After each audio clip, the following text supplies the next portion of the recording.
Congress, whenever things are going bad, he needs to distract. Whenever needs to change the subject. His classic playbook is to demonize immigrants and blame immigrants, scapegoat immigrants for all his problems. Even when he's embarrassed about his breakup with his BFF Elon Musk, he turns to attacking immigrants. We know that throughout the country, from the beginning of his term, we've seen illegal deportations. We've seen his administration ignoring due process. Now we see ICE raids in my hometown of Los Angeles, California. And so this week, as we should be celebrating the 13th anniversary of DACA and our unfinished business, I understand the fear that hundreds of thousands of dreamers have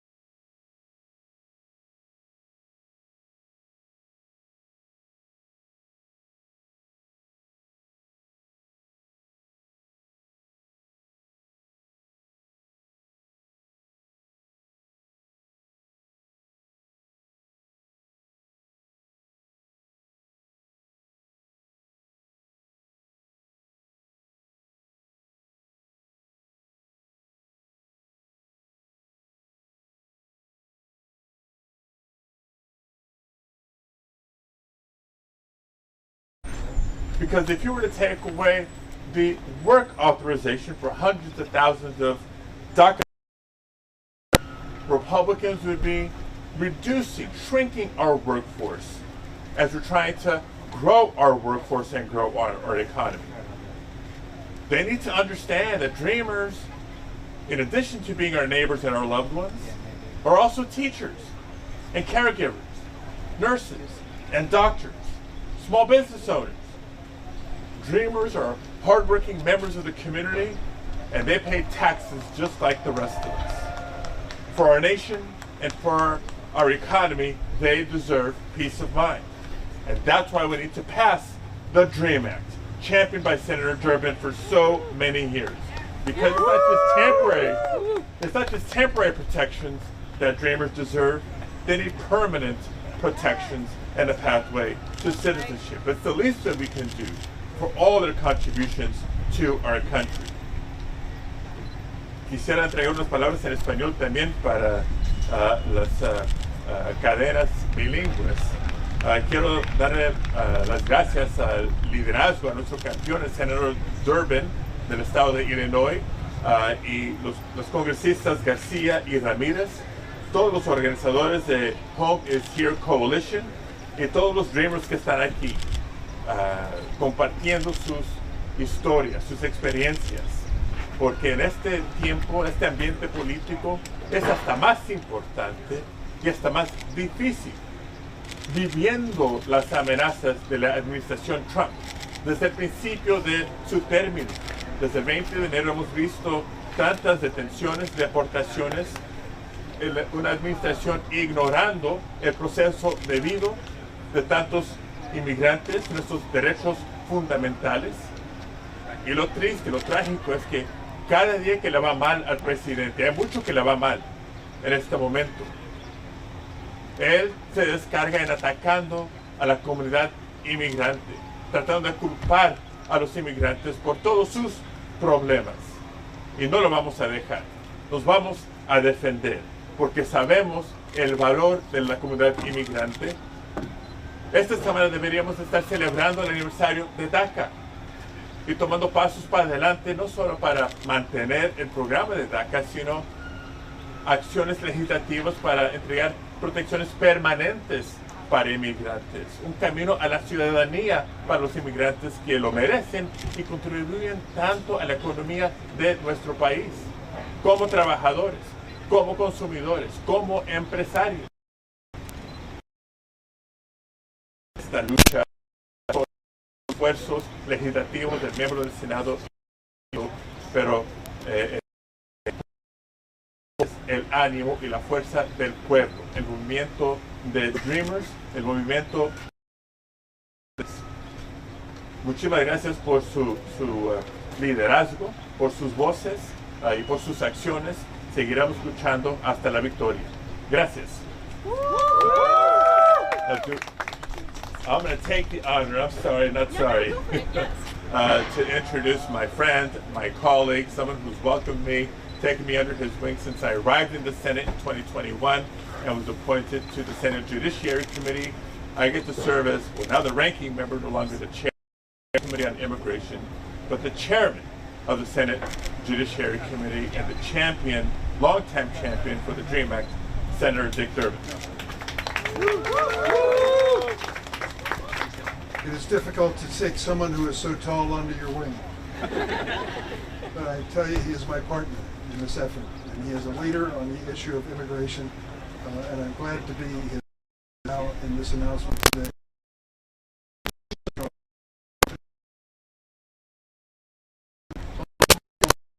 State 2 in the city of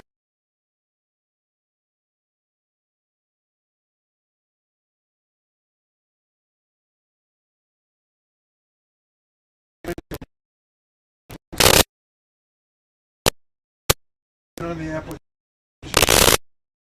and she said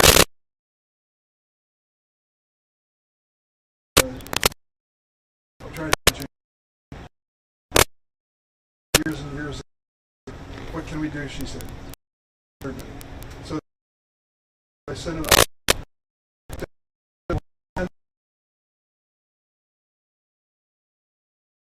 Had to lead states for years. This 18 had, she didn't make the to apply for. She didn't make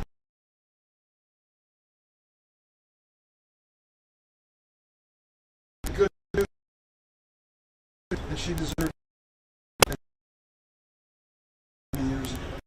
We tried our best back in many different lessons. Couldn't get it through.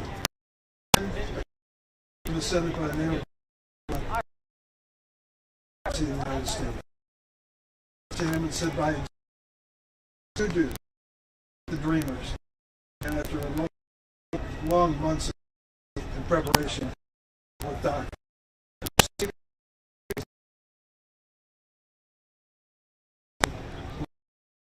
Americans feel. Room and pledged allegiance to the same pledge allegiance. He aspired to make. That's what DACA is all about. Over 800,000 of them have qualified for protection under DACA. They've gone through background checks. They pay fees to get these clearance every 2 years, but they do what the law says it requires. Now, if you listen to some politicians, and I'm not going to name names, you would think that immigrants are rapists, terrorists, murderers, and mentally ill, sneaking into the United States to make it unsafe. Look behind me. These young people don't fit that category at all and never will. They are good, contributing people to the United States, and they want to do more. That's what DACA is all about. This anniversary should be a reminder that when we talk about immigrants, it depends on a lot of different stories. My mother was an immigrant to this country. Alex, your parents are immigrants to this country as well. And here we sit in the United States Senate representing greater states in California. Indicate that given an opportunity, many Democrats are going to prove they can make this a better nation all around. We're here today to remind our Democrats and Republicans that immigration has many faces. And the immigration we're talking about through DACA is a face that means a better and stronger America. I am still committed to the DREAM Act. I am still committed to DACA. I have said to them and will continue that until in the Senate, I will do everything in my power to pass DACA. It is time for us to do this to prove once and for all that we have no animus or opposition to immigrants. Those who do wrong by the United States should pay a price, but others deserve a chance.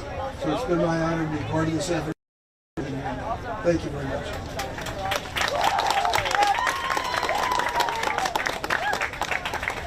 Thank you, Senator Padilla and Senator Durbin, for being with people and our families. I would like to invite Aiden, it's a DACA recipient, undergraduate student in science.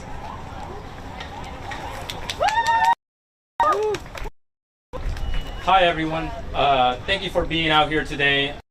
The upcoming 13th anniversary of the DACA program. As Claudia mentioned, I'm Aiden, a college student studying computer engineering and DACA recipient. I've lived my entire life here in the DMV. I came to the US when I was around 2 years old. I have known no country except America as my home. I'm an active student, from being on my boards, taking on internships, apprenticeships, to engaging in philanthropic fundraising. I've made it my mission always to find whatever ways I can grow as an individual, but also find ways to give back to my community. My goal is to use my degree to one day create a tech startup that is in the service of a community. Whether it's by creating jobs for people, allocating the financial resources of a startup to fuel foundations that support everyday working people and families, much like the one like me, or the one that I grew up in. My parents raised me to give back. They raised me as a Christian with strong morals and ethics and to do for others. I want to do as much good as I can with the life I have, but I know that it's because of DACA that I have been able to show up for my community in the ways I've shared. DACA has allowed me to live a life without as many limitations than a non-DACA recipient would face. One of those things is the access to work here in the US. Without DACA, I could never have done internships and met the people I have met now. I could have never planned a future for myself centered on has propelled me to position where I can on my campus. The truth is, without DACA, I would be in the position that I already documented students who don't have DACA face today. I would have had to shift my focus and prioritize simply surviving in this country. DACA has given me protection. It's given me a safety net. It's empowered me to advocate for other students and fight for better resources on campus, and not to speaking out would mean being torn to the country that I love so much. DACA has allowed me to find my voice, to live free of the fear I know so many others feel without DACA. I have always felt an American in every way but on paper. The US has quite literally all I know. If I were to get deported, I would immediately struggle to survive. I'm someone who takes immense pride in being raised in the United States. While I reason to feel hatred after being discriminated against because of my identity. I've seen the ways hardworking people like my parents had to work twice as hard than the average person just to make ends meet. I still love this country. Like, I love it maybe even more than some Americans. As we approach the 13th anniversary of DACA, this moment is a reminder that DACA recipients like and our families are integral to this country. This is our just as much as it is yours.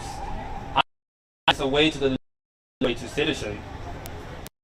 Halfway to citizenship would I would be able to do so much more and would end other 500,000 all this home, all this country. My to go into public low income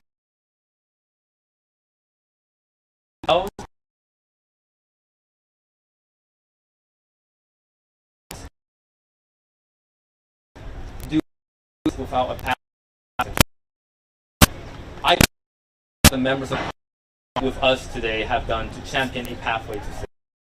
And as I close, take this moment to urge their congressional colleagues to remember the responsibility of communities. I have always gone about helping people in the ways that I can, despite the limitations of not having citizenship. Every day I make my community proud. I urge Congress to act the moment to serve communities and deliver a pathway to citizenship, because this moment is about all of us, not just DACA, but all of us. Thank you.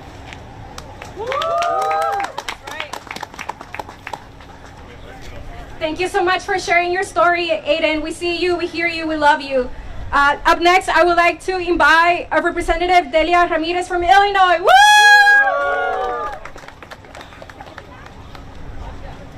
Let me be clear. Home is Here. Home is Here. Home is Here. That's right. That's right. Home is here. And when I say home is here, it also includes you here in the United States Capitol. I want to make sure people understand that. The dreamers are welcome here.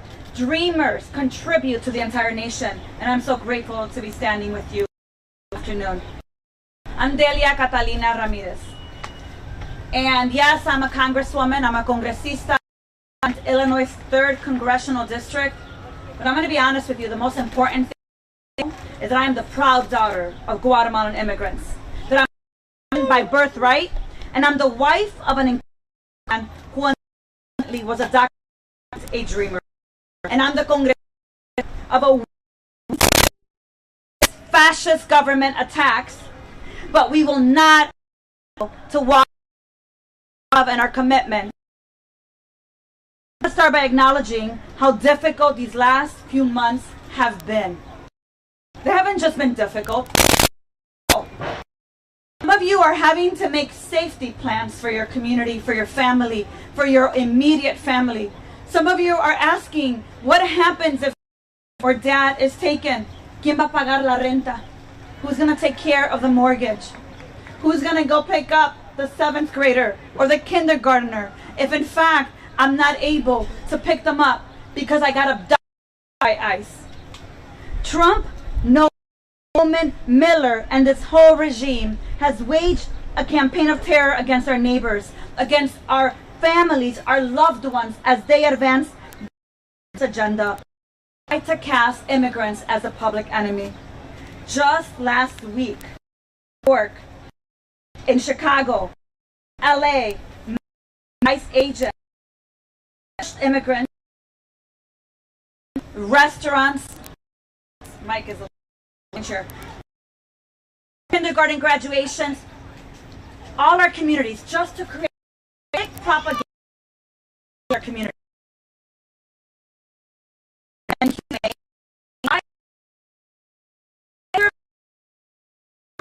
and putting recipients at risk. They're being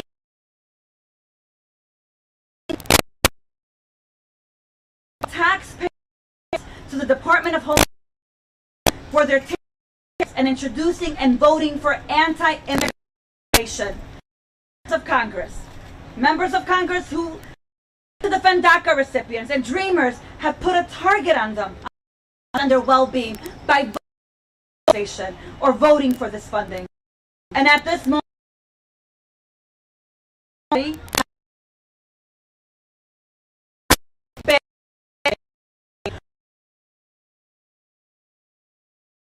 you out here voting for resolutions that congratulate ICE for violating our rights? Which one is it? Are you protecting those who dare to dream of a better life to seek it out? Or are you too much of a coward to remember the dream of your ancestors, your parents, your grandparents to these shores? Are you pushing back on the fear-mongering that robs our dignity and questions their inhumanity? Or are you sitting quietly and comfortably by not resisting alongside our community? And listen, I frankly don't care if you're a Democrat or a Republican. We have to make sure that regardless of who you are, that we stand to prove that every dreamer, that every immigrant who calls our nation home, know that we stand with them because they're part and fabric of our nation. So on this 13th anniversary of DACA, members of Congress must finally affirm that dreamers and immigrants are valued and they're integral to our communities. We have to pass the Dream and Promise Act now. And we must keep fascism, power, kidnapping by agents, and every brutal, inhumane immigration policy. My colleagues here. And let me be clear, to everyone out here, not a single one of you needs immigration. You are powerful, resilient. You have been communities this far before some to Congress. And show you are valuable and you are powerful. And this congresista sees you. Whether you are my brother-in-law or a constituent, I see you. But you do need our solidarity. We need each member of this body to move the needle to real comprehensive immigration reform that reflects the values we claim as a nation. I'm going to say it, and I'm going to say it unapologetically. We don't need bans, we don't need walls, we don't need raids, we don't need kidnappings, we don't need mass agents terrorizing military neighbors. We have to demand an end to the tactics, punto, period. I'll close by saying this. The unlawful actions used against immigrants today, let me say this again. Unlawful actions used against immigrants today will be used tomorrow on anyone who this regime deems undesirable. Because fascism always demands public, and it is why we must stand with DACA recipients. We must also stand with their parents. We must also stand with their uncles and their sisters and their tias and our small businesses and our teachers and our LGBT and every single person this regime is attacking. Because that is how we build the collective solidarity and make. And I want to end in saying to you that I am grateful for the leadership of the badass, unapologetic Congresswoman from Texas, Sylvia Garcia, who will continue to fight to make sure that we finally make this bill a reality. I'm committed to doing everything I can, and I can tell you, watching her on that House floor. So Sylvia, thank you for the ways that you continue to show up. So we finally this bill up the finish line. We recognize that we can't be responsible of it by affirming our commitment 100% with them. Gracias. Home is here! Home is here! Home is here! Home is here! Home is here! Home is here! Home is here! Home is here! Home is here! Bravo! Thank you. Up next, by U.S. Sylvia Garcia from Texas.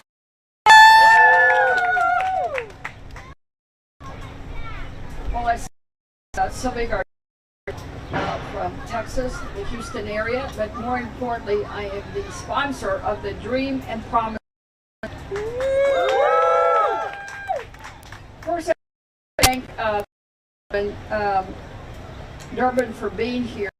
He has been steadfast in his support in filing the Dream Act here in the Senate. He is, but I know the great legacy that will include the grandfather of the dreamers, because he's always, of course, my Senator Padilla and I go back to our knowledge. I always remember that when I left as president-elect, was Senator Padilla.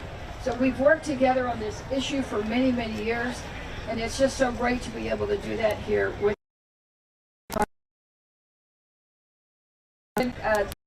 is chingona. Is any area to work with dream brought this to the country through no fault of their own. When people talk about dreamers, they kind of tend to forget that children really have a choice where they go. They kind of follow the parents, right? So all these people who talk punitively and cruelly about dreamers just don't know what they're talking about. The average DACA recipient was years old when they arrived. 6 years old. That's not even, some places that's not even the first grade. For 13 years we've told them, if you work hard, you go to school, you give back, then we'll make everything right. But it's not right. Unfortunately, we're still in lingo mumbo jumbo, and shamefully for me, the case is in Houston. So I watch it carefully. I know the judge. I've been a judge. I knew him when I was a judge. And I'll just wait now to see what the final ruling will be from that court. But when kids grow up in neighborhoods, they don't think about status. They don't think about barriers. They don't think about color. They're very, very, very warm and welcoming. So our dreamers who grew up in our neighborhoods went to the same schools. They pledged to the flag of the United States of America. And they are, in their heart, in their soul, and in their minds, they're American. Recently I went to northern Mexico to visit with a family that was deported from Texas with their 4 citizen children. Yes, citizen children were deported. And I was talking to one that was a high schooler. And I asked him, how do you feel? And he just felt, he told me in English, of course, because that's all he knows, because he's been a Texan for 13 years in this country legally, because he was born here. And he just said, you know, it's really hard because I really don't know anybody in the village where I live. I have no real connections except my immediate family. I can't even go to school because I'm an American and they don't let me go to school. We're still working on that. He said, I miss my friends. I miss reading my books. I miss my games. Because again, in their heart and soul and mind, they're American because they were born here. But dreamers are like that. They're American in their heart and soul, and that's all that they've known. Matthew tells us that when the Son of Man comes in glory, he will say, I was a stranger and you welcomed me. Because whatever we do for the least of these, we do for him. That's what this nation should be about faith and community and basic decency here in our country. Even the convicted felon in the White House has said that that's not fair. The dreamers have been waiting too long. And I don't usually quote him. In fact, I don't think I ever have before. But on this, he's right.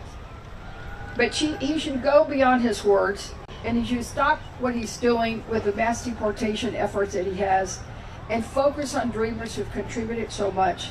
He should ignore Stephen Miller and actually do something to protect dreamers. It's good for the economy, and it's good for our country, and it's good for all Americans. Since DACA was created, dreamers have contributed $13 billion. That's billion with a B, in state and local taxes. In Texas, my home state alone, they've added $16 billion to our economy every single year. But if we let DACA end, Texas would lose 2,600 jobs a month. That includes hundreds of healthcare workers and educators. So I ask, what kind of country sends away the people who make it strong, the people who contribute, the people who are there with their heart and soul working for America? Well, now we have an American folk, someone who knows what it means to grow up here, to move, to build a life across borders, and he has said it best.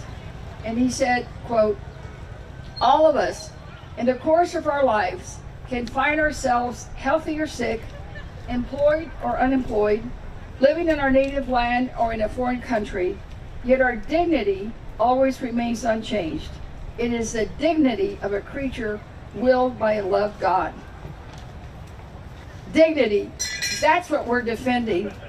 Yes, we know dreamers contribute to the economy. Yes, they are the workforce relied on by many sectors. But the bottom line is, as the Pope has said, they are children of God. They deserve respect. They deserve more than uncertainty. They deserve stability. They deserve a pathway to citizenship. And now their story rests with us here in Congress. We can fix this. We have a bipartisan bill, the Dream and Promise Act, and the votes to pass it in the House today. 202 bipartisan sponsors. That's the most sponsors we've ever had on the bill. And it's bipartisan, meaning we do have Republican sponsor. We need to get this to the president's desk and hold his feet to the ground to keep his promise to do something for dreamers. We must choose a future when dreamers live not in fear, but with dignity and legal certainty. Now imagine, and I want everyone here behind me to imagine, wouldn't it be great to have a country where dreamers live free, raising families, building businesses, shaping this nation with grit, great, and hard work. And no matter how many bans, no matter how many rollbacks or political stunts the felon in the White House throws at us, we're not going anywhere. We're here for the fight. We're going to keep fighting today and every day till we get this bill done. I have told my staff, even if they have to cart me up in a wheelchair, I'm going to keep working for you, because this country was built by immigrants. Their home is here, and we're not done until this promise of the American dream is real for them and everyone after them. Thank you, and I yield back to the host. Thank you. God bless. Everywhere we go,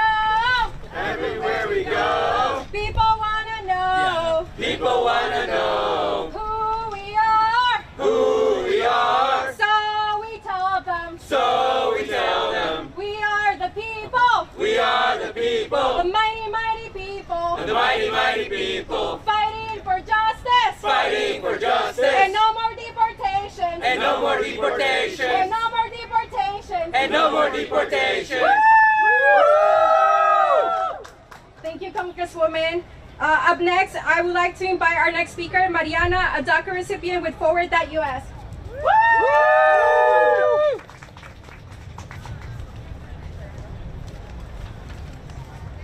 Hi folks, my name is Mariana, and I was 11 years old when I arrived to this country. For many years, the only thing I wished was to be normal. I knew that I wasn't, and like many movies, all I wanted to do was drive, go to school, and not hide my status from my peers. That's what DACA gave me. In many ways, it changed my life. Since receiving DACA, I have graduated from one of the top universities in the country, passed state and national legislation, serving the state of Florida as a legislative aide, and citizens of Miami. Heck, I even danced at the Latin Grammys. I really have done it all. And that's why today I stand confused, because I have done everything this country has told me to do. Every paperwork, every appointment, everything they told me not to, I haven't, and everything they told me to do, I have done.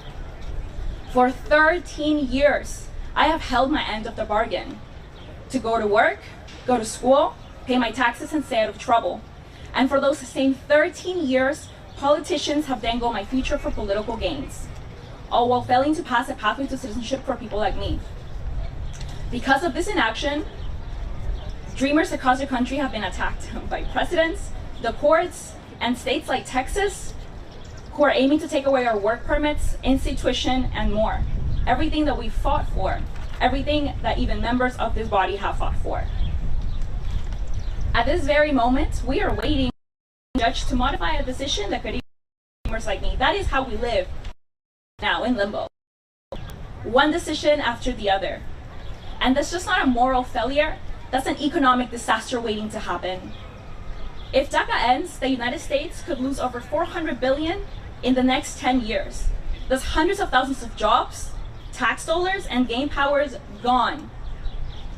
500,000 dreamers will have their status ripped away, forced out of the workforce, and subjected to the threat of deportation, separating more than 1 million U.S. citizen family members.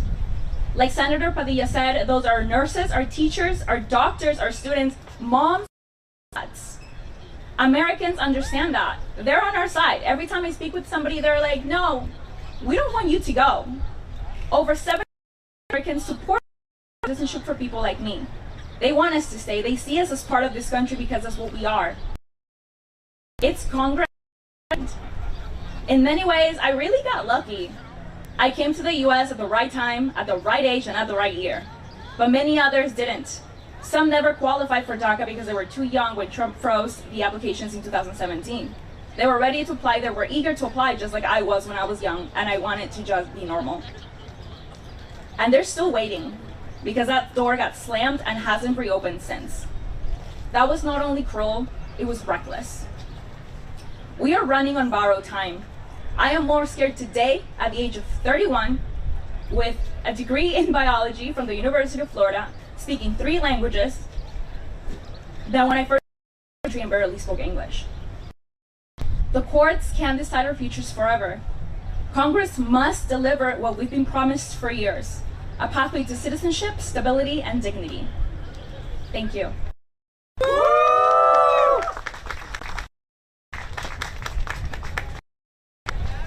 Thank you, Mariana. Up next, we have Todd Schultz, president of Forward.us.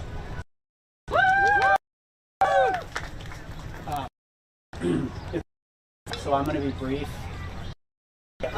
It's an honor to be here. And I think we stand here today, and it's absolutely critical that anybody listening understand the thing that you can do is make clear, not just has worked and been incredible success, but that DACA shows why giving people that certainty, that legal status, that ability to work and live your life with just a little bit more certainty every day, single day, is absolutely critical for them, and it's critical for our entire country. And if you look at what's happening in Los Angeles, that is made clear at its core. There is no world that has more out of the ability to status. Who have lived in this country for decades. Congresswoman said the average DACA recipient came to this country at the age of 6 and is a quarter century. For a second. People who came here on average at the age of 6, who have lived here for a quarter century. And DACA has, over the last 13 years, helped over 1 million people do extraordinary things. Get a degree in biology and also do very normal, boring things that many of us take for granted. What does it look like to wake up and not have to worry about, is it worth risking driving my kid to school? And when we look to Los Angeles and we see these efforts, let's be clear what they are. They are efforts to take a failed immigration system and weaponize it, to stoke fear and chaos and to provoke. And there is no good system when there are people who have for decades been locked out of the ability to earn status. At its core, the thing that DACA has shown all of us is that giving people the ability to work and live legally is the right step. It is the step in the right direction. Not just for DACA recipients and not just for dreamers, but for everyone here. And that's not going to happen today. We should be clear about that. But we have to do what we can to make that tomorrow. Were DACA to go away, the economic consequences would be devastating. But in the absence of that sort of status, it gives this president the ability to say, I am going to go into courthouses for people who are trying to follow the law. I'm going to go to a Home Depot. I'm going to go and try to stoke as much fear and division as possible. And we should push back against that. There is no excuse for weaponizing a failed immigration system. But DACA shows, the unbelievable, tremendous success of DACA shows that taking people out of that, giving people permanent status, which DACA is not, but is a step in that direction. Giving people that permanent status is not just good for them, but it reduces the ability to demagogue. It creates economic opportunity for everyone. And so as we sit here today and we see so much of what's going on, these efforts to stoke division and fear, yes, it's been an unbelievable success for DACA. And yes, we need a DREAM Act. But this is also the thing, the path forward needs to be not just a question of what we're seeing in Los Angeles, and not just a question of fear and division, but why a pathway to citizenship and permanent legal status. All immigrants who are building their lives here is the right way to go. So it's an honor to work alongside DACA recipients, to not be able to. And I just want to say, I hope we can look at a moment of pain and darkness and that we should aspire to. So it's awesome to be here today. I hope we can hold on to this and hold this here. So thank you. Bravo! Woo! Thank you so much, Todd. Up next, we have Home is Here partner, the National Immigration Law Center. Woo! Hi everyone. I am really grateful to be here with you all to celebrate DACA's 13th anniversary. DACA is a teenager. Woo! My name is Dinah Pliego and I am a senior campaign strategist at the National Immigration Law Center, but I'm also a former DACA recipient. I had DACA almost my whole adult life, and I feel so incredibly privileged to have been a recipient of the many life-changing things that I could have only obtained because of DACA. Because of DACA, I was able to go to college and complete my education. DACA brought me and my entire family of 6 out of poverty. It allowed me to work in jobs that aligned with my goals and ambitions. It allowed me to obtain my driver's license and drive to work without fear of a traffic stop going wrong and sending me to a country that I don't know. It allowed me to ultimately be where I am today. But I also want to share today a little bit about Daniel, a DACA recipient that I recently met, who is also grateful to DACA and is a shining example of what DACA can open doors to. Because of DACA, Daniel was able to go to college. He became an Archer Fellow in Washington, D.C. and interned at the Embassy of Mexico in a law firm, where he helped children apply for asylum. He worked on criminal justice reform, interpreted for victims of trauma, and taught ESL to custodians on his campus. Every single step of the way, Daniel has tried to give back more than he was given. And he is still trying to give back to his community. And all that he has accomplished and will accomplish would not have been possible without DACA. What breaks my heart is that Daniel lives in Texas, where soon he may not be able to get a work permit with his DACA thanks to a politically motivated lawsuit attacking the program. And I can relate to this uncertainty this leaves him with, because I too felt for many years the possibility of DACA going away. It was a constant horror on the horizon. We've been fighting to keep DACA and for a permanent solution for years, and still the only certainty that tens of thousands of Texans like Daniel face is that now they are likely to lose what has allowed them to make great strides and contribute to the communities where they live. This is unacceptable. So on Sunday, on DACA's 13th anniversary, I want us to celebrate all the wonderful things that DACA has done for our communities. But I also want us to remember one very important thing. DACA is not enough. It never has been and it never will be. We need legislation. We need the Dream and Promise Act. And I cannot think of a more urgent time than right now. Over the past several weeks, we have seen our communities under attack in unprecedented ways. We are witnessing violent abuses of power in Los Angeles, California, and communities around the country. The images from this weekend and the past few weeks are in replay in my head. As I have tried to lay down to sleep this week, I have not been able to help but think of how those affected families are sleeping, or probably not. I see the images of fathers trying to be strong for their kids as they are handcuffed and taken to God only knows. I hear the children crying desperately, begging their dad not to go and for their mother to promise her that her dad is coming back, a promise that she could not make. I hear and see a young boy trying to be strong for his mom, assuring her that he is there for her, as they are both taken away, after attending an immigration hearing, of all things. The cruelty of this administration is constantly seeking new lows, and I know it weighs heavily among many of us.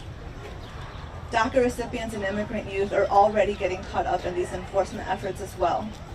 In today's Senate Spotlight hearing, we'll be hearing from Jimena, a student with no protections even from DACA, who was unjustly caught in this net, all because of a mistaken traffic stop. Because again, DACA has never been enough. And for those of us who were lucky to have it or currently do, we know the truth.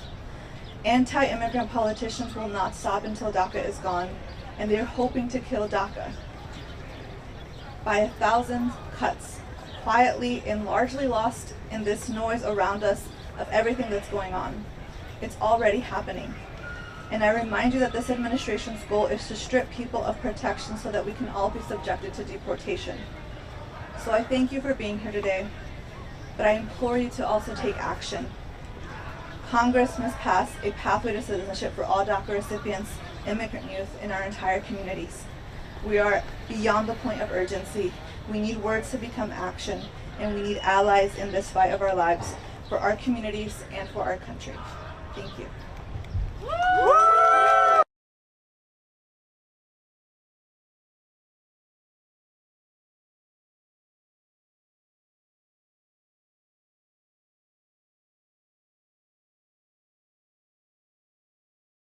Thank you, everybody. I can't wait. We agree. I agree. My children agree, and my grandchildren agree. Okay, thank you. I'm so glad to be joined by three of my great colleagues in the Senate, Senators Whitehouse, Markey, and Blunt Rochester. On our way. We have Tiernan Sittenfeld of the League of Conservation.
What was going on?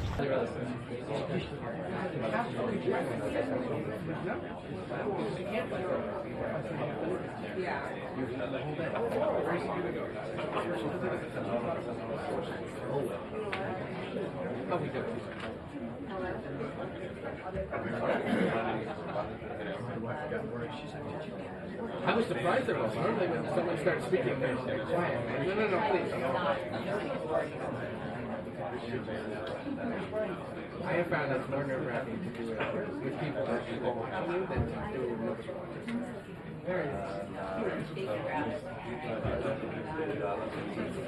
Unless that's all the people also know what's going on. If you get no, I'm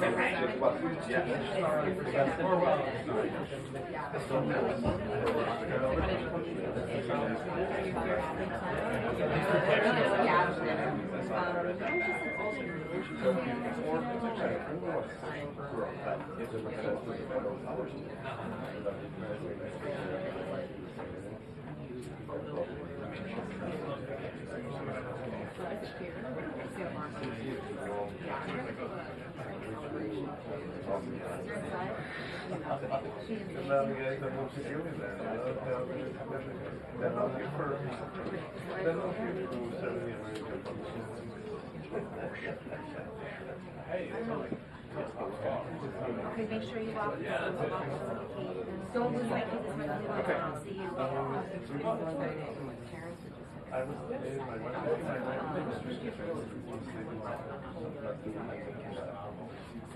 trying to get my view out there. My daughter went well, let's be trying to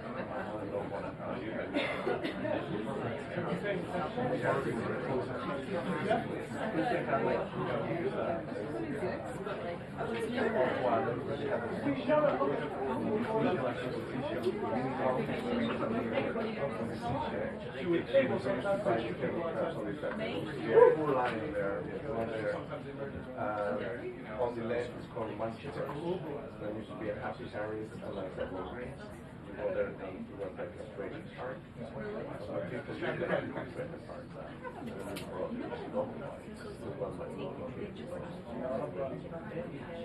He was doing the academy classes.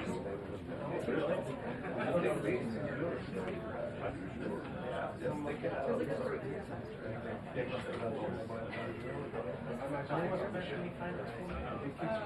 Every summer, they got volleyball camp, they got volleyball camp. They went to the But then when she had, like around 10, the last time I was 10, she was one of them. I have a reason for the beginning. I don't know. But you know, the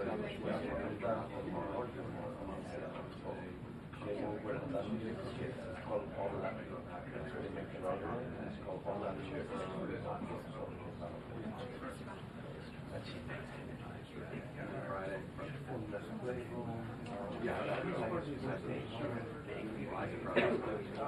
Walk down the street,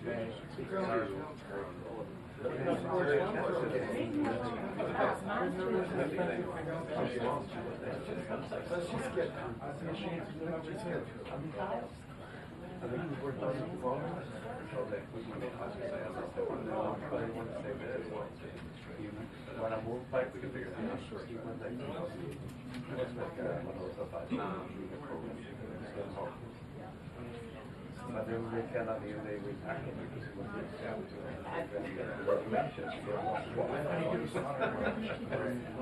looking in two. Very nice women are very proud of you.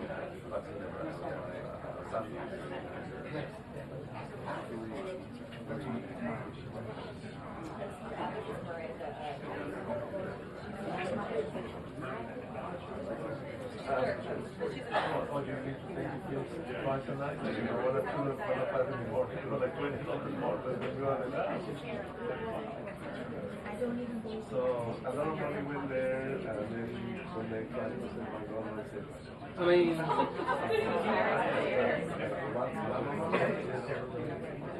you can mess that up, but I generally agree.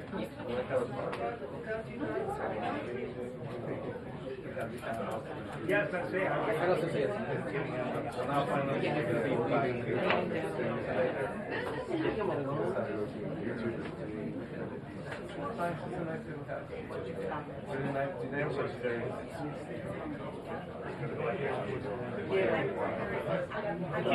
until the briefing. 2 minutes until the briefing. Oh, wait.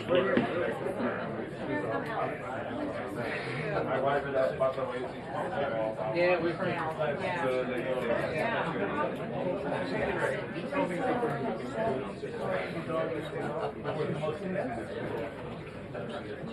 so what makes you guys for the kids that go?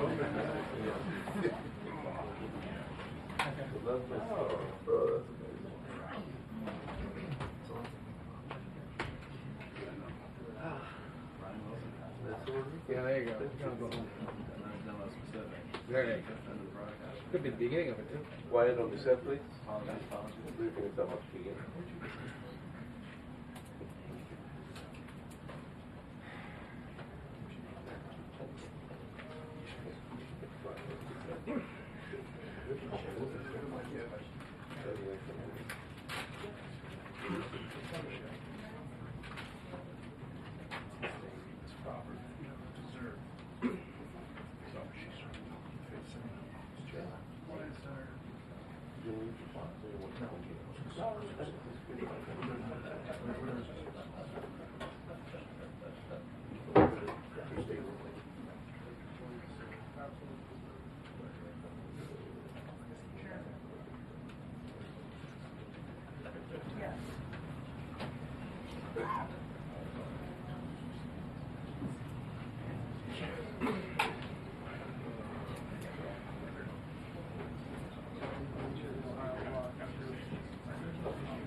Good afternoon, everybody. How are you? Good to see you all. What we have seen transpire in Los Angeles, California in recent days is shameful.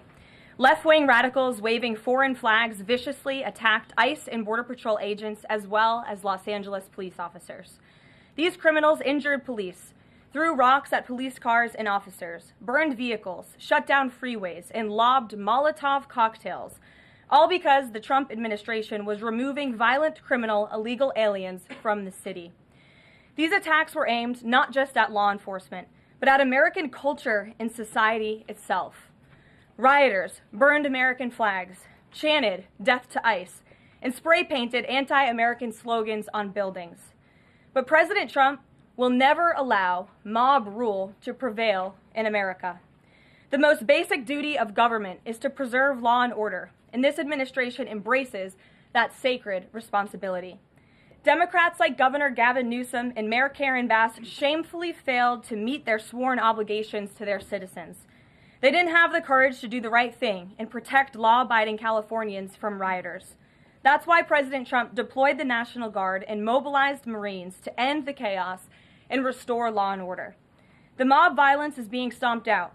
The criminals responsible will be swiftly brought to justice, and the Trump administration's operations to arrest illegal aliens are continuing unabated. When the initial immigration enforcement actions took place on June 6th, Mayor Bass took to social media to say she was deeply angered by what has taken place. Mayor Bass then embarked on one of the most outrageous campaign of lies this country has ever seen from an elected official, blaming President Trump and brave law enforcement officers for the violence. She accused heroic American immigration and customs enforcement officers targeting illegal alien murderers, rapists, and pedophiles of, quote, sowing terror in communities and disrupting basic principles of safety in our city. Around the same time, Governor Newsom claimed that immigration enforcement actions were causing chaos. That's how radical Democrats have become.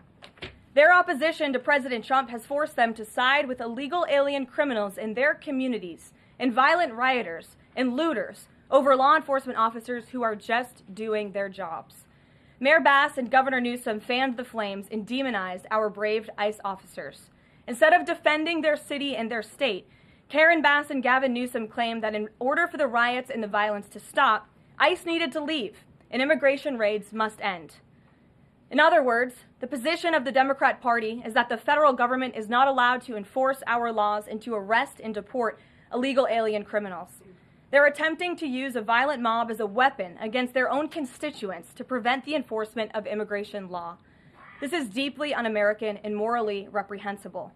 President Trump received a clear mandate from voters to reverse the illegal invasion ushered in by Joe Biden's open border and to end the lawlessness represented by Karen Bass and Gavin Newsom's California. President Trump promised to carry out the largest mass deportation campaign in American history, and left-wing riots will not deter him in that effort. Sanctuary cities and states will no longer be allowed to shield illegal criminals from deportation. Just take a look at some of the illegal monsters who were taken off the streets in Los Angeles in recent days. A Vietnamese national, a known gang member with a conviction for second-degree murder.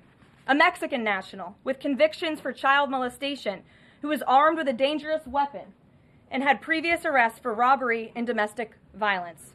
A Filipino national with convictions of rape, assault, burglary, and theft. A Mexican national convicted of statutory rape, narcotics violations, and hit and run. A Nicaraguan national with convictions for domestic violence and hit and run, and a previous arrest for willful cruelty to a child. And an illegal alien from Mexico who was arrested after allegedly throwing a Molotov cocktail at law enforcement officers during the Paramount riots on Saturday. He is now being charged with attempted murder. Law-abiding American citizens do not want these public safety threats living in their communities, no matter what Democrats like Karen Bass and Gavin Newsom may claim. And let this be an unequivocal message to left-wing radicals in other parts of the country who are thinking about copycatting the violence in an effort to stop this administration's mass deportation efforts. You will not succeed. Any lawlessness will only strengthen this president's resolve to defend the majority of Americans who want to live their lives peacefully, free from the fear of violent criminal illegal aliens. As President Trump said, order will be maintained and illegal aliens will be expelled from our country. In economic news, the latest Consumer Price Index inflation report came in today below expectations again. Since President Trump took office, inflation has come in below economics expectations every single month. Core inflation held steady and remains at the lowest level since March of 2021. Wage growth remains strong. The average private sector worker is on track to see their real earnings increase by around $1,200 adjusted for inflation. And prices continue to fall for everyday Americans. Energy prices fell from April to May. Gasoline has fallen each month since President Trump took office, down 12% over the past year. And prices for meat, poultry, eggs, and fish are all down from April to May as well. Under President Trump's strong leadership, America is beating Joe Biden's record-high inflation crisis. And once the One Big Beautiful Bill passes, our economy will boom like never before. This bill is the largest tax cut for middle-class Americans in history. The One Big Beautiful Bill gives a 15% tax cut to working Americans and families. We'll see increased take-home pay of $10,000 per year. The One Big Beautiful Bill expands the child tax credit to $2,500 for more than 40 million American families with children. And the One Big Beautiful Bill cuts taxes for overtime workers, saving them nearly $2,000 per year, and ends taxes on tips, saving tipped workers nearly $2,000 per year as well. All of these provisions are broadly popular with an overwhelming support from the American people. We need Republicans in Congress to finish the job and send the One Big Beautiful Bill back to President Trump's desk for his signature as soon as possible. With that, we'll get to questions. I'm sure you have many of them today. Here in our new media seat is Elizabeth Mitchell, the White House correspondent for the Daily Signal, who's not afforded a seat in this room, but today she is. Thank you, Elizabeth. Thank you so much, Caroline. I have two questions, if that's okay. First, a few Republicans on Capitol Hill are suggesting that President Trump scale back deportations, even as ICE is reportedly gearing up for raids in 5 more Democrat-led areas. Would anything dissuade President Trump, and would he consider sending in Marines if anti-ICE violence occurs in these cities? Well, I think I may have just answered both of your questions with my opening monologue. The Trump administration is going to continue the mass deportation effort that the president promised the American public. Many of you were at those rallies in cities and communities across the country when the president spoke about his commitment to removing violent illegal criminals and anyone who has broken our nation's immigration laws from American communities. And God bless our ICE and Border Patrol who are working hard on that effort. This administration is going to continue that. And it's part of the reason we do need the One Big Beautiful Bill to pass as well, may I add, because the bill provides funding to hire more ICE agents and Border Patrol agents, more personnel on the ground to conduct this important public safety work. Thank you. And on another topic, President Trump has indicated that aides to former President Biden who used the auto pen to sign major orders and pardons should be investigated for potential crimes. Does he think that Biden allowing, or at least being negligently unaware of this activity, was an impeachable offense? I haven't heard the president address whether it's an impeachable offense, but it could perhaps be a criminal offense, especially on behalf of staffers who may have been utilizing the president's signature without his authority or consent. I understand that Republicans on the Hill are moving in the right direction to call attention to this and to bring in some former White House staffers who clearly knew more than they ever shared and never addressed with the American public. And so we look forward to seeing where this investigation continues, and I know the Department of Justice is also looking into the matter as well. Alex, good to see you today. Good to see you, Caroline. Thank you. You mentioned foreign flags being blown during these protests. There are protest activities being organized for this weekend. Part of it are Democrats saying they want to reclaim the American flag. It's also being titled No King's Day.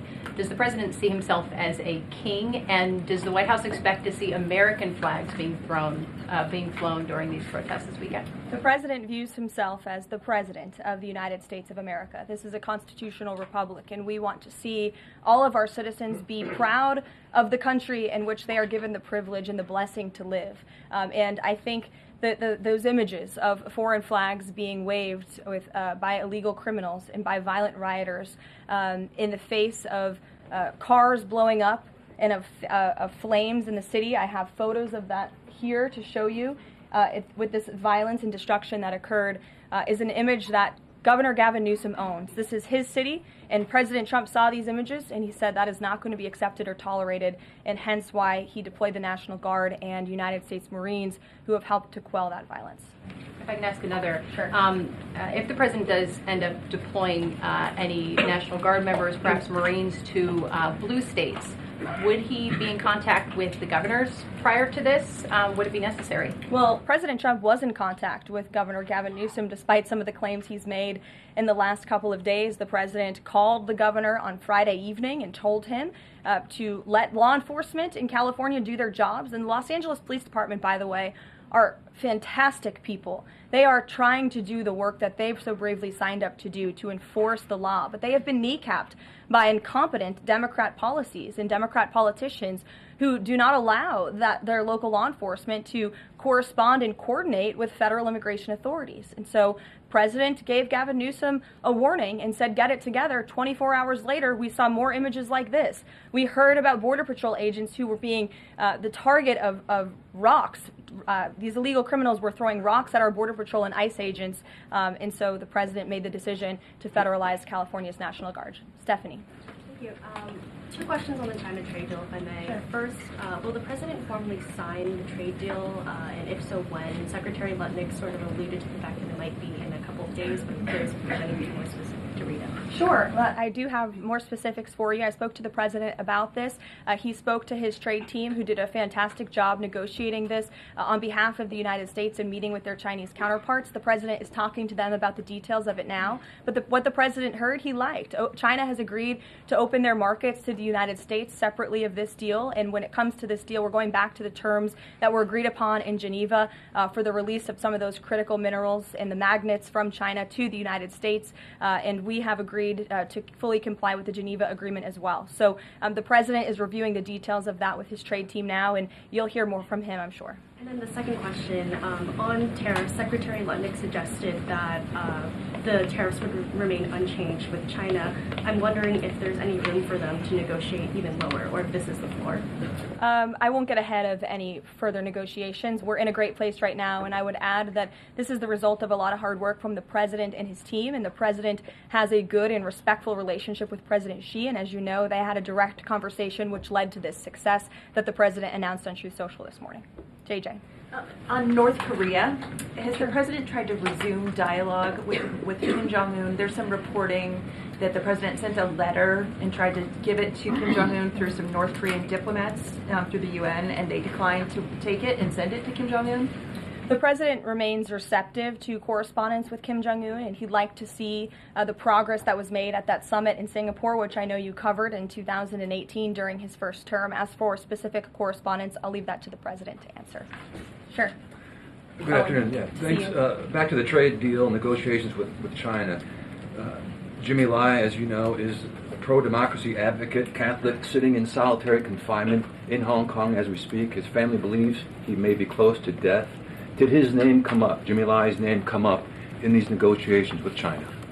Not to my knowledge. I understand the negotiations were very much focused on our trade and economic relationship with China. Does the president believe he can free Jimmy Lai from prison? I'll check with the president. It's certainly an important issue, and I'll get back to you. Thanks, Caroline. The president said yesterday that paid insurrectionists were behind or were involved in the protests in Los Angeles. Does the White House have any more details about who they believe is paying these protesters? The president spoke about this last night when he returned from Fort Bragg, because frankly the president has a lot of common sense, and if you look at some of the imagery that we have received from the Department of Homeland Security and ICE and law enforcement who are on the ground, you will see boxes and boxes of very professionalized masks and rioting equipment being dropped off for these protesters. So it's a good question the president is raising, and one we are looking into, about who is funding these insurrectionists and these rioters and these protesters and these illegal criminals. And I have updates for you on the numbers, by the way. Since June 6th, there have been 330 illegal aliens that have been arrested as part of these riots in Los Angeles. 113 of those illegal aliens had prior criminal convictions. And overall, and this includes arrests of American citizens, there's been 157 people arrested for assault and obstruction-related charges, including the attempted murder of a police officer with a Molotov cocktail. So who is funding these illegal aliens who are coming in with this very professional riot gear, it's a question everyone in this room who cares about truth should be asking. And we encourage your help in trying to get to the bottom of that question. Indina. Thank you, Caroline. About Elon Musk, he issued an apology this morning. Has the president accepted the apology, or does he think it's too little too late? The president acknowledged the statement that Elon put out this morning, and he is appreciative of it, and we are continuing to focus on the business of the American people. And has the administration started a review of Musk's government contracts, something that the president said he's considering? What do you mean by that? Has the administration started a review of the contracts that Musk and his companies currently have? No efforts have been made on that front as far as I'm aware. And just one more, if I may, on just everything sort of we've seen so far with the president's response to the LA protests. There is criticism that seems to suggest that the president responded the way he did because it was a deliberate, calculated attempt to sort of shift focus away from his feud with Musk. How would you respond to that? That the president responded to the LA riots, condemning the violence from Musk. That's an incredibly disingenuous attack. The president saw images of Border Patrol and ICE agents being hailed with rocks and Molotov cocktails. He saw vehicles being burned to the ground with illegal aliens flying foreign flags, and that's what prompted the president to have this response that has clearly worked, because last night in Los Angeles you didn't see many of those images. And I would add the governor and the mayor need to actually do more. I know Gavin Newsom had a big address to the nation last night. I guess he thought that's what it was for maybe his future political ambitions, but he spoke a lot of words. We haven't seen action. California has been a mess for years because of the incompetence of Gavin Newsom, so the president was responding to that only. Caitlin. Caroline, 2 questions for you. Sure. Over the weekend, Secretary Noem sent a memo to the Pentagon asking Secretary Hegseth to have and direct the military that's on the ground in LA to arrest and detain what she said were lawbreakers. Is the president okay with that? And under what authority would the members of the military be able to arrest people inside the United States? I can't speak for a letter that came from the Department of Homeland Security. I can't speak for the president and what's currently happening on the ground now. And as you know, the president federalized the National Guard under U.S. Code 10, which he has the authority to do. And our United States Marines and the National Guardsmen and women who are on the ground right now are helping to create a peaceful environment for ICE and Border Patrol, who were being, again, hailed with rocks, who were being violently and viciously attacked. They needed reinforcements, and so our United States Marines who are on the ground are providing those reinforcements to ensure the environment is peaceful so that these raids and deportations can continue. But he realizes they can't actually arrest people unless he invokes the Insurrection Act, which, I mean, seemingly was not something that was in Secretary Noem's memo, a clear distinction she did not make there. Again, you're trying to conflate a letter that was sent to the Department of Homeland Security to the president's legal authority. The president understands the legal authority that he invoked, and that's the current situation right now. When it comes to federalizing the National Guard, what is the specific criteria that the president is using for when he's deciding to do that, and in which states? The president was asked and answered this yesterday. He wants to see an end to the chaos and the violence. He doesn't want to see law enforcement officers being attacked. He wants to see peace. He wants law-abiding Californians to be able to bring their kids to school, to be able to go to work without seeing this violence in the streets. That's what the president's hoping for, and that's why he's taken this action. John.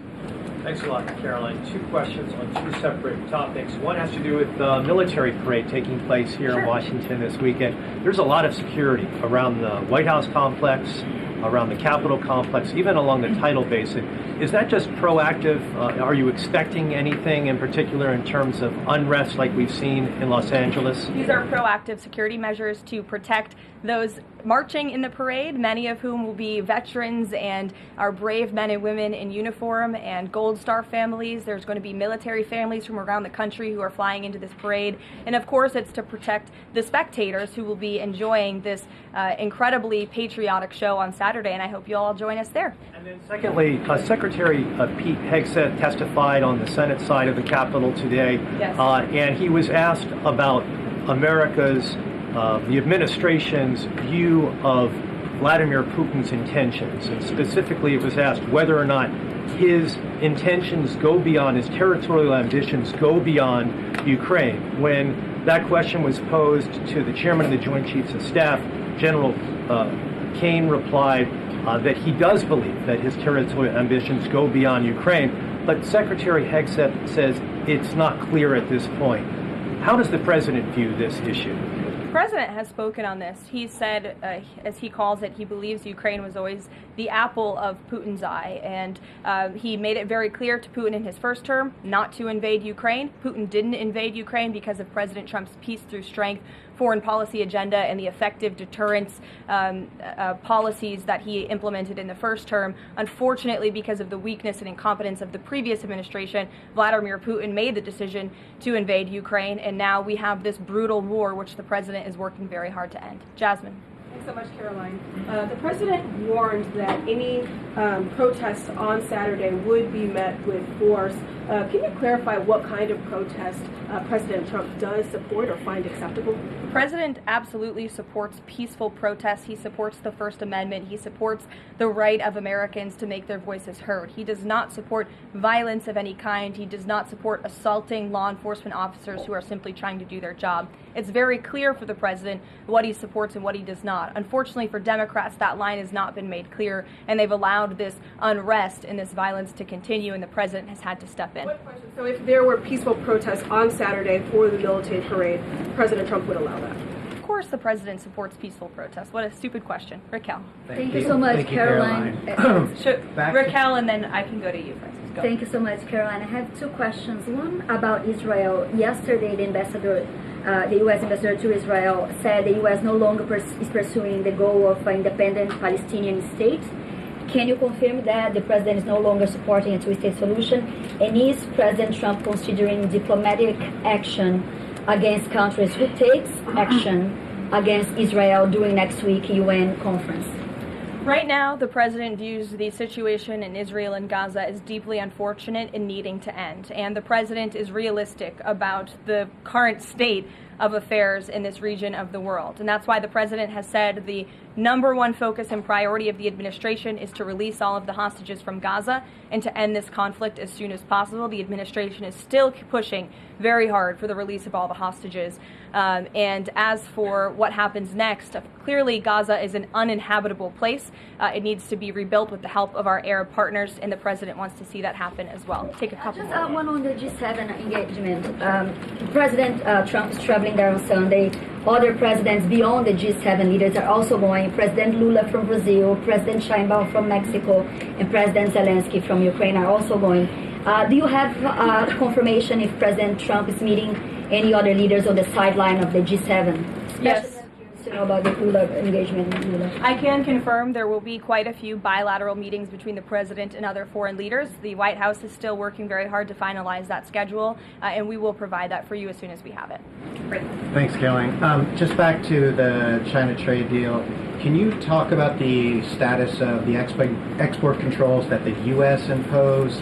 Are those no longer being imposed? We are fully complying with the Geneva Agreement. Go ahead. Sure. Thanks, Caroline. One foreign question for you and one domestic. The foreign, the president, of course, has said he would lift sanctions on Syria. Is there an executive order coming along soon to go do that? And is the president planning to try to get involved in any kind of a peace agreement between Israel and Syria that would disengage those two? To the best of my knowledge, the Treasury Department took action after the president made that announcement in Saudi Arabia. Okay. And then on the domestic side, you were just asked about the First Amendment rights issues. In the president's comments yesterday, though, he just said protesters would be strongly dealt with. In your list before, you referred to insurrectionists, rioters, and protesters together. Obviously, they're quite different from your earlier answer. I'm struck by the fact that the president has not at any point said the most important thing here is to protect the First Amendment rights of peaceful protesters. So I'm wondering, where in his hierarchy of interests does he place that? Is the First Amendment protection the most important? Is stopping violence most important? Why is he not out saying all peaceful protesters will be protected? I think two things can be important at the same time. And the president, as I just answered, supports the right of Americans to peacefully protest. He supports the First Amendment. But that is not the majority of the behavior that we have seen taking place in Los Angeles. We have seen mobs of violent rioters and agitators assaulting law enforcement officers, assaulting our federal immigration authorities. And we have seen, as I said, this goes back to what this administration is trying to do and accomplish, and that's enforcing law and order in our nation's communities. And it's removing public safety threats from communities in Los Angeles. You're saying the majority have not been peaceful, the majority have been violent. I just read for you the arrest numbers. We've arrested nearly 400 illegal aliens alone, just illegal aliens who have been arrested in these riots since June 6th, since they began. Thousands of people We've on the streets. Yeah, and we've had hundreds of people who have assaulted law enforcement officers. Are you saying that that's that's appropriate behavior? No, Are you no, saying I'm not that saying the that at all. president I'm should just take trying action? to figure out. The Democrat governor and the Democrat mayor of Los Angeles have failed their citizens. And the majority of Americans, the majority of Californians, do not want to see law enforcement officers being assaulted in the streets. And thankfully, the president took action and stepped in to protect our federal law enforcement agents, to protect federal buildings, to protect the federal mission of deporting illegal criminals off of our streets. And that mission will continue every day as far as we're concerned. Thank you, guys.